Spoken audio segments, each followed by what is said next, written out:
A todos, soy Juan Fracascales, bienvenidos. Este es un vídeo que ofrece una explicación sobre la valoración y control de las existencias. Comenzaremos por dar una pequeña definición de lo que son las existencias. Las existencias se pueden considerar como ese conjunto de materiales o artículos que están pensados para formar parte del proceso de producción o de venta de la empresa. También se conocen con el nombre de stocks. Estos stocks o mercaderías tienen muy diversa naturaleza. De hecho, es una gran variedad que recoge el propio Plan General Contable, empezando por las típicas mercaderías, que son esos productos que se incorporan a la empresa para su venta sin previa transformación, o las materias primas, productos terminados, productos semiterminados, residuos, combustibles más propios de empresas industriales y las mercaderías más propios de las empresas comerciales.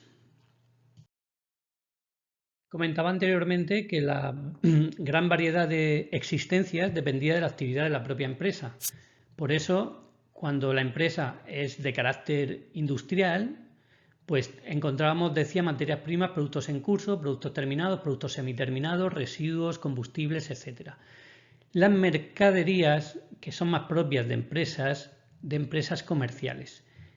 Y finalmente, voy a quitar de aquí el cuadrito, si no, no se va a ver. Tenemos que tener en cuenta también la actividad de la empresa cuando se trata de prestación de servicios. Cuando se trata de prestación de servicios, recordamos que son empresas de servicios como pueden ser peluquerías, los servicios sanitarios, la restauración, gimnasios, las típicas profesiones de carpintero, de fontanero, de abogado, de médico. Todo eso son profesionales liberales y que son prestaciones de servicios. Ahí no existe obligación de controlar las existencias, ¿de acuerdo?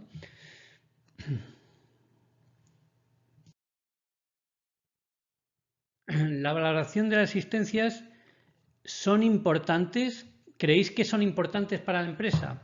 Pues bien, sí, evidentemente son importantes, veamos por qué. Si pensamos que en las empresas comerciales y en las industriales, las existencias son su propia razón de ser, desempeñan un papel crucial, constituyen de hecho el fundamento de la actividad. Dicho de otra manera, sin las existencias, estas empresas no existirían, no tendrían esa razón de ser. No existirían, ¿de acuerdo? Así que controlar y valorar las existencias son una prioridad que determina incluso las políticas económicas que lleva a cabo la empresa. A través de esas políticas se fijan el volumen óptimo de pedidos, por ejemplo, o determinan el stock de seguridad, entre otros aspectos.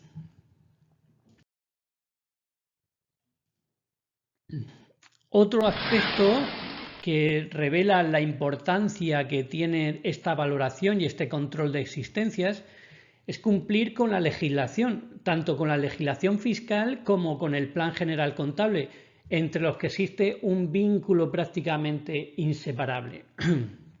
Cuando nos equivocamos en el control de existencias de un ejercicio, al menos afecta a dos ejercicios, uno el que estamos cerrando y otro el que estamos abriendo. Por eso esa importancia de la valoración de existencias está también en es también importante, para las empresas. También es importante ese control y valoración de existencias para conocer el valor real de la empresa. ¿Para qué sirve conocer el valor real de la empresa?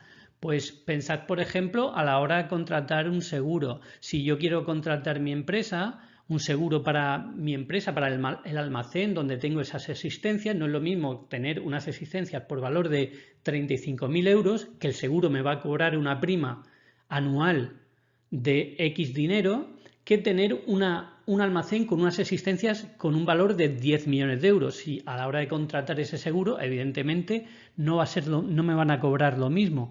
También a la hora de conocer el valor es importante para la hora de liquidar esa empresa por si la voy a vender a terceros. Si la voy a vender, cuanto más mercancías tenga, pues evidentemente más valor va a tener esa empresa. También a la hora de liquidar esa empresa. Imaginaos un concurso de acreedores en el que tienen que distribuirse el valor que queda de la empresa. No es lo mismo que tenga muy pocas existencias o un valor muy bajo que tenga un valor muy alto. Por eso también es importante tener una valoración y un control de las existencias exhaustivo. ¿Qué valor se le da a las existencias? Porque pensad que las existencias, si las valoramos mucho o las valoramos poco, ¿qué repercusión tienen? Bien, el plan general contable o la normativa en general mercantil nos dice que para empresas industriales el valor que se va a dar a las empresas, a cada uno de los artículos que forman las existencias de esa empresa, el stock de esa empresa, se va a valorar por su coste de producción. En cambio, sin embargo, con las empresas comerciales será por su precio de adquisición. Vemos otra vez la distinción entre empresas industriales y empresas comerciales. El control y valoración de existencias. Veamos con un poquito más profundidad lo que es el precio de adquisición. ¿En qué consiste el precio de adquisición? Y vamos a verlo a través de un ejemplo. Imaginaos por un momento una factura. Tenemos una factura que tiene una factura muy sencilla, muy simple, en la que una empresa compra 100 unidades del artículo a 2 euros cada una de esas unidades. Eso hace un total de 200 euros. Esos 200 euros sería el importe inicial de la compra. Se le aplica además un descuento comercial del 5%, es decir, de esos 200 euros le restamos ese descuento del 5%, que son 10 euros, y nos queda un total de 190 euros.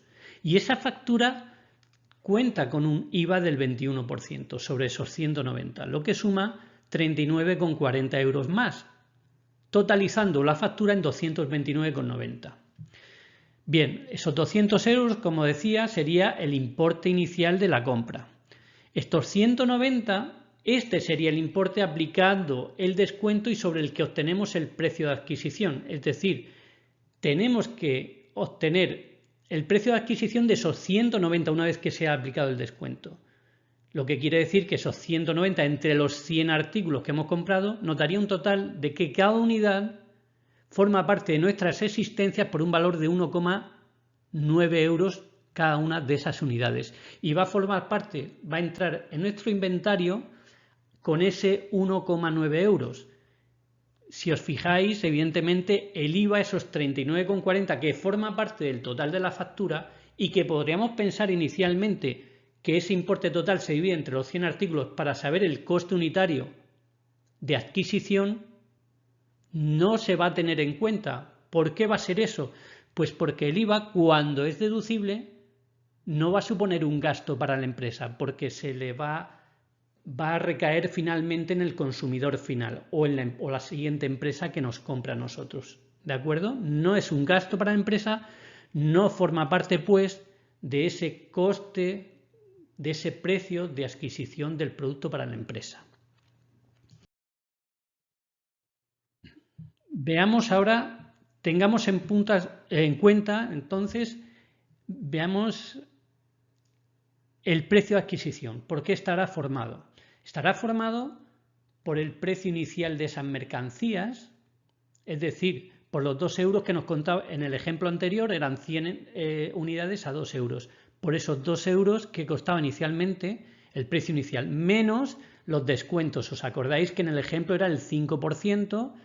El descuento que hemos hecho, pues se resta, evidentemente. Conocemos los descuentos comerciales, conocemos los rappels, sabemos que hay descuentos por pronto de pago, sabemos que hay otros como los de temporada, en fin, se descuentan todos del precio. Y se le suman los gastos. En el ejemplo anterior era una factura muy sencilla y no contábamos con los gastos. Sabemos que los gastos pueden ser los gastos de transporte, pueden ser los gastos de seguro, los gastos de embalajes, aduanas, cualquier otro que queramos sumar, pero eso, los gastos suman. ¿Y el IVA? ¿Qué pasaba con el IVA? Pues únicamente se suma cuando es deducible. Si no es cuando no es deducible, si es deducible, evidentemente no es un gasto para la empresa, no lo tenemos en cuenta para calcular el precio de adquisición de las existencias. Vamos a hacer una práctica con el cálculo del precio unitario de adquisición. Supongamos por un momento que la empresa Mertana, Sociedad Limitada, adquirió 300 unidades del artículo a un precio de 5 euros. En la operación se pacta un descuento comercial del 10% y el transporte va a cargo del comprador. El importe son 105 euros y el embalaje, que también va a cargo de ese comprador, son 15 euros. El tipo de IVA que se va a cargar en la factura es del 21%. Veamos. Calcula el precio unitario de adquisición.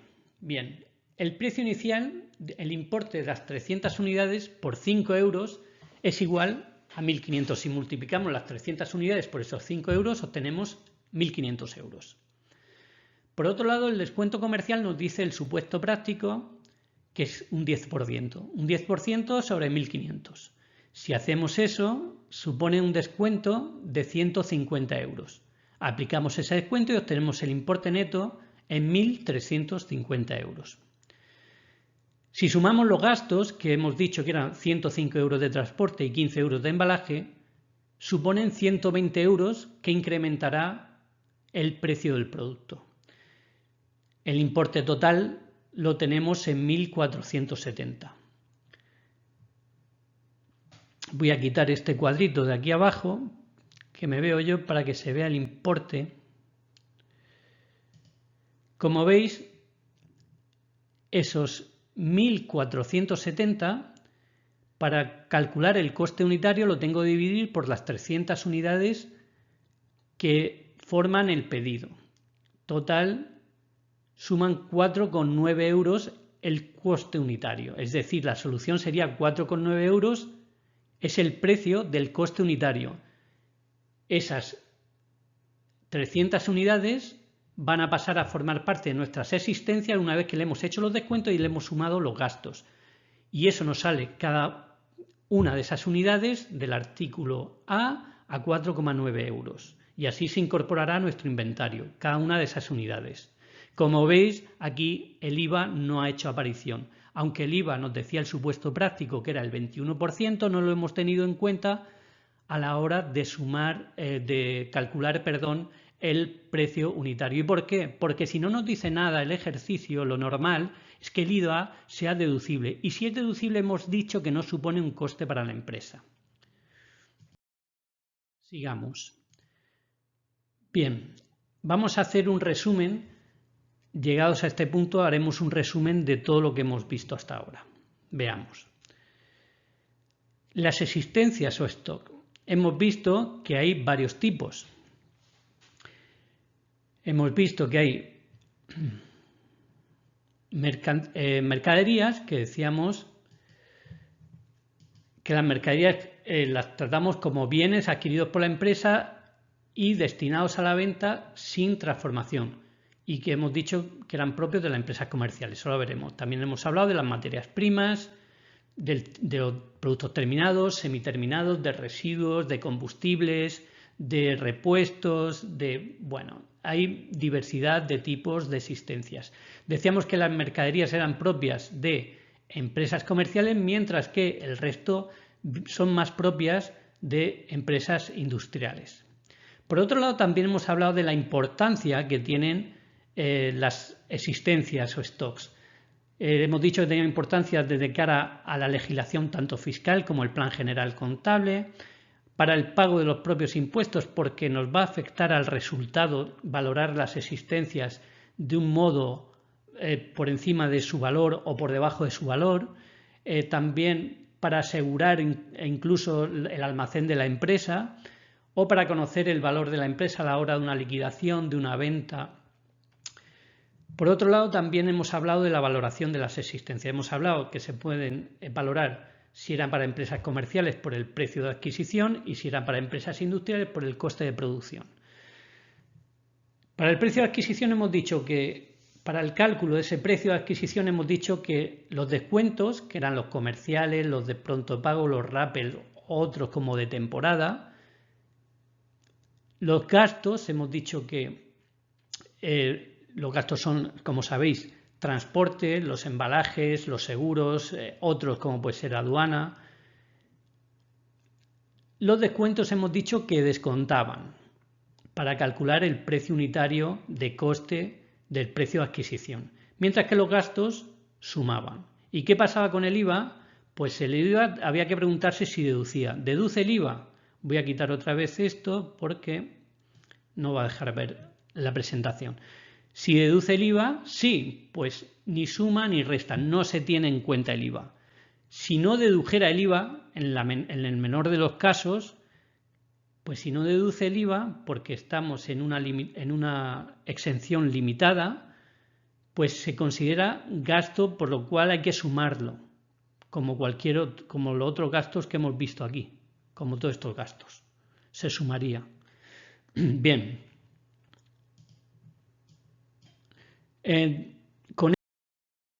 Bueno, y hasta aquí el vídeo. Espero que os haya gustado y sin más me despido hasta el próximo. Que vaya muy bien. Chao.